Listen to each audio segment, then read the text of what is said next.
the absence of God, what is it that exists? The assumption here is that material things and consciousness itself would not, nor would concepts. What I call concepts are things such as blueprints or images that appear in your head. Concepts are also notions combined with terms such as morality and objective morality.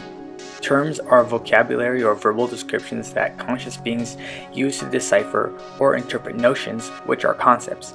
I consider justice a concept. Concepts are immaterial notions that can be felt chemically by conscious beings or experienced. An experienced concept would be blueprints you imagine. A chemically felt concept would be justice or love. These concepts are not dependent on the existence of the consciousness of conscious beings. They are dependent on the existence of God and a manifestation of God's will. Concepts are a manifestation of God's will, and God wills it that we, and only we as angelic beings or human beings, have consciousness. I assume then only conscious beings can experience concepts and have any active notion experience of God's will.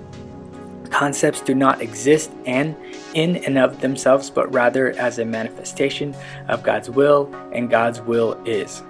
God being eternal is the same yesterday, today, and forever.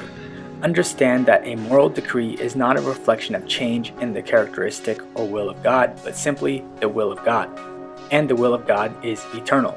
It does not seem the case that God decided at a time in the present rather than the past, nor in the future, that the slaughter of Canaanites by the Israelites was moral. It was always moral and part of God's will. God's will is eternal, so then is morality. God's decrees were and will be moral. Thus morality is objective. Actions in and of themselves, absent the existence of God, are not evil nor good. Absent God, it would be irrelevant and pointless to speak further on the existence of concepts and the actions taken by conscious material beings. So then, number 1, God exists.